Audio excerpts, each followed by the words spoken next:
Welcome dear students to part 5 of UGC NET 2018 paper 1 discussion series. Start करते हैं question 1 से.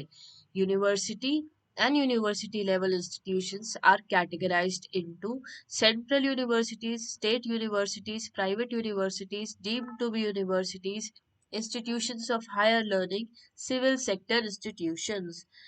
पहले कैटेगराइजेशंस देखते हैं कि इसके अंदर क्या क्या इंस्टीट्यूशन कैटेगराइज्ड है. इसके अंदर आता है central university, state university, open university, private university, deemed university और deemed to be university, institute of national importance, institute under state legislature act, other institute. तो अगर आप ऑप्शंस में देखेंगे तो central universities, state universities, private universities and deemed to be universities, ये चारों का मेंशन है इसके अंदर, कैटेगराइज्ड है इसके अंदर. But institutions of higher learning and civil sector institutions, इनका कहीं भी मेंशन नहीं है. So the correct answer is A, B, C and D. Question 2. E-Pathshala is an initiative by UGC, CBSE, NCERT, NCTE. The correct answer is NCERT. E-Pathshala एक joint initiative है Ministry of Education and NCERT द्वारा. इसमें क्या है, ये develop क्यों किया गया है? For showcasing and disseminating all educational E resources. Education के सारे ई रिसोर्सेज अवेलेबल है इस प्लेटफॉर्म पे, इंक्लूडिंग टेक्स्ट बुक्स है, ऑडियो है, वीडियो है, periodicals and a variety of other print and non print materials for students, teachers, parents, researchers and educator. ये एक प्लेटफॉर्म है जहाँ पर सारा कंटेंट, ई कंटेंट अवेलेबल है ताकि आप पढ़ सकें. ये जॉइंट इनिशिएटिव किसके द्वारा है? Ministry of education and NCERT द्वारा. आगे बढ़ते हैं. The council of rural institutes authority is situated at Ludhiana, Ahmedabad, Pune, Hyderabad. The correct answer is Hyderabad.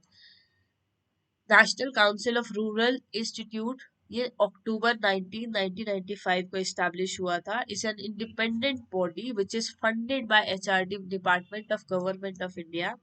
The headquarters of this institute is at Hyderabad. The main objective behind establishing this body was to promote and facilitate higher education in rural areas, to develop the livelihoods of rural people.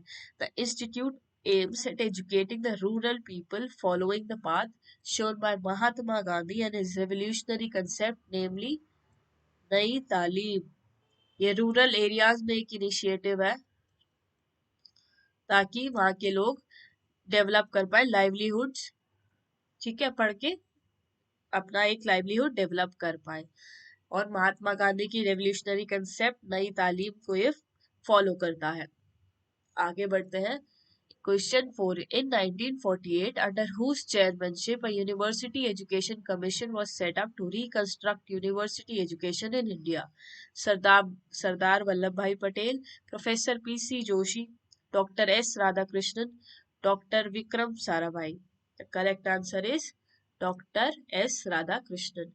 In November 1948, the government of India appointed the University Education Commission to examine the state of university education in India and to make recommendations for its development and improvement.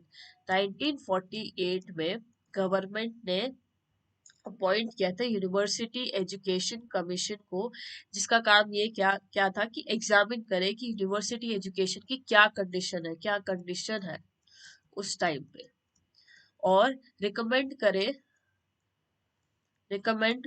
कि क्या क्या development और improvements होने चाहिए higher education में, university education में. The commission was chaired by doctor S Radha Krishnan, a distinguished philosopher, statesman and the second president of India. इस time पर प्रेसिडेंट रहे हैं ये, और ये इसके भी चेयरपर्सन थे. The commission submitted its report in 1949, commonly known as Radhakrishnan Commission Report. 1949 में जब इन्होंने स्टडी कर लिया तो इसकी एक रिपोर्ट आई थी, Radha Krishnan commission report. Question 5. The characteristics of scientific method of research are empiricism, objectivity, systematic, secretive, security related या predictive. अगर आप इस क्वेश्चन को देखिए, characteristics of scientific method of research, इस साइंटिफिक मेथड ऑफ रिसर्च के कैरेक्टरिस्टिक्स है, ना कि सिर्फ रिसर्च के कैरेक्टरिस्टिक्स है। ध्यान से पढ़ना क्वेश्चन को। पर अगर हम एलिमिनेशन मेथड से इस क्वेश्चन को करें तो प्रिडिक्टिव और सीक्रेटिव कोई कैरेक्टरिस्टिक्स नहीं होता। प्रिडिक्टिव ये करेक्ट है। सिक्योरिटी रिलेटेड में कोई कैरेक्टरिस्टिक्स नहीं होता। एम्पेरिसिज्म ये करेक्ट है। ऑब्जेक्टिविटी होनी चाहिए आपकी मेथड ऑफ रिसर्च में, और सिस्टमैटिक होना चाहिए। साइंटिफिक मेथड एक सिस्टमैटिक है। स्टेप 1, स्टेप 2, स्टेप 3, स्टेप 4, ऐसा नहीं होगा कि सीधा स्टेप 4 पे चलेंगे। एक सिस्टमैटिक प्रोसेस है। इसलिए the correct answer is A, B, C and F. Predictive, empiricism, objectivity और systematic. Thank you. Like, share, and subscribe my channel.